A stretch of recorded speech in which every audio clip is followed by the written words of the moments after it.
Olá, nós estamos nos estudos Creio e Confesso, estamos no estudo número 6 e vamos tratar sobre o Deus Criador.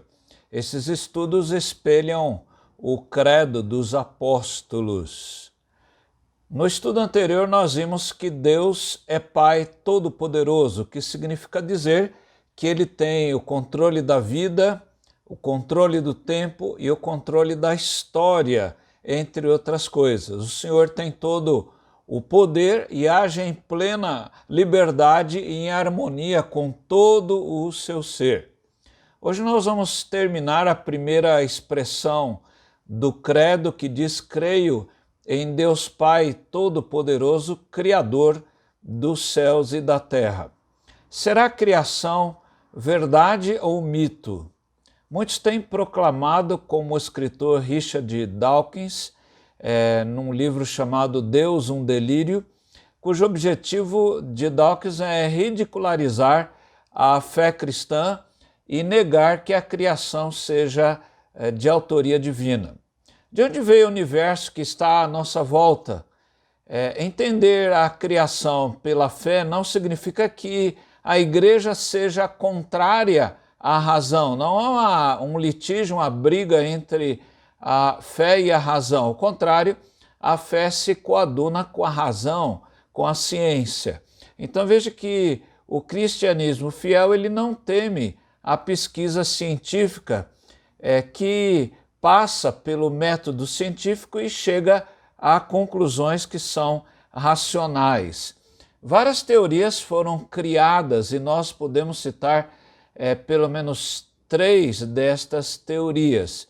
Primeiro, a teoria da geração espontânea, que mostra que o universo surgiu por si mesmo ora, a ciência prova que o universo é formado de massa e energia, e o universo ele é regido por leis. Mas quem criou tudo? Quando nós olhamos um relógio, nós pressupomos um relojoeiro, aquele que fez o relógio. Quando nós olhamos uma construção, nós pressupomos um arquiteto e os construtores daquela construção. Quem é que construiu todas as coisas? Essa é a pergunta. Será que é possível pensar numa geração espontânea como algo científico? Certamente não. A segunda teoria, comumente falada, é a teoria do Big Bang, ou da grande explosão, que mostra que o universo surgiu exatamente como fala essa teoria, de uma grande explosão. Será que o caos pode gerar o cosmos, o mundo? Será que a desordem pode gerar a ordem? Será que uma colossal explosão pode gerar um universo de leis, de movimentos, de harmonia e de propósito? Será que essa desordem vai produzir o cosmos? Será que essa gigantesca explosão gerou um vasto universo de leis que regem toda a ordem natural? Nós sabemos, por exemplo, que a Terra é o local adequado para a sobrevivência. Se a Terra estivesse mais próxima do Sol, todos nós seríamos queimados. Se estivéssemos mais longe do Sol, todos nós morreríamos congelados. Então, isso no sentido macro. No sentido micro, também existem as lógicas criadas, então, não por um Big Bang, uma grande explosão, e eu creio que precisaríamos mais fé para aceitarmos a teoria da explosão como origem do universo do que crer no princípio que Deus criou os céus e a terra. A terceira teoria mais divulgada, e é exatamente o conteúdo nas escolas brasileiras, o conteúdo obrigatório, é a teoria de Charles Darwin, que surgiu em Londres no ano de 1859, mesmo ano que o reverendo Simonton chegava aqui no Brasil, missionário protestante, missionário presbiteriano americano. E Charles Darwin, em 1859, lança em Londres esse livro, o seu livro principal, chamado A Origem das Espécies. E hoje ensina-se que o evolucionismo nas escolas e nas universidades como sendo verdade. Na verdade, é uma teoria, não é uma verdade científica. Veja que Darwin faz suposições nos seus livros e são citadas mais ou menos 800 vezes essa palavra, supondo ou supondo-se, não é? Então ele conjectura, na verdade, que o mundo é produto da evolução de milhões e milhões de anos e é regida pela seleção das espécies, significando que aquele que é mais apto vai sobreviver. Veja que o relato de Gênesis está de acordo com as descobertas científicas, pois somos seres humanos programados geneticamente, com DNA. E nós podemos ver mutações, mas não podemos ver transmutações. Esse que é o grande problema.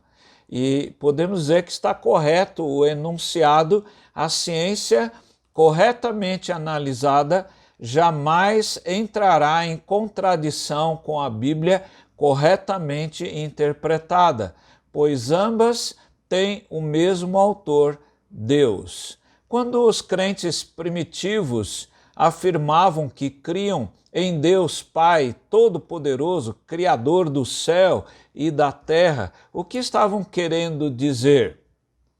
Que Deus é Pai Criador e é aquele que não só cria, mas ele sustenta o universo.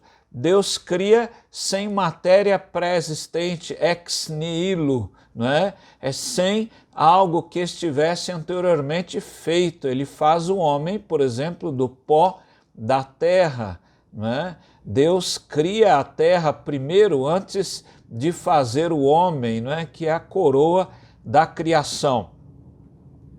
Quando nós examinamos as Escrituras, depois de analisar as teorias científicas, ou como são colocadas como pseudocientíficas, veja que na Bíblia Deus é o Criador do universo a partir daquilo que não existia.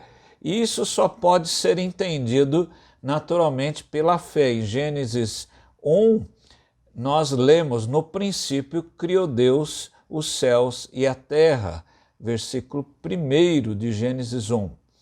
No Salmo 33, no verso 6 e no verso 9, o salmista diz: os céus por sua palavra se fizeram, e pelo sopro de sua boca o exército deles, pois ele falou e tudo se fez, ele ordenou e tudo passou a existir. Então a palavra de Deus é algo para os cristãos, algo muito importante, porque é onde Deus fala e as coisas acontecem. Não só Deus pode curar, libertar, salvar, Deus pode criar, Deus é o Criador. É por isso que o autor aos Hebreus, em Hebreus 11:3, ele diz que a criação ela pode ser entendida pela fé. É uma matéria de fé que pode ser comprovada cientificamente. E o autor aos Hebreus diz: pela fé entendemos que o universo, o cosmos, né, foi formado pela palavra de Deus, de maneira que o visível veio a existir das coisas que não são visíveis. Eu creio que agora nós podemos dizer, como aqueles nossos pais da igreja primitivas, que nós podemos crer num Deus Pai Todo-Poderoso, Criador do céu e da terra. Que Deus abençoe você, que Deus abençoe a sua casa. Até o próximo estudo. Amém.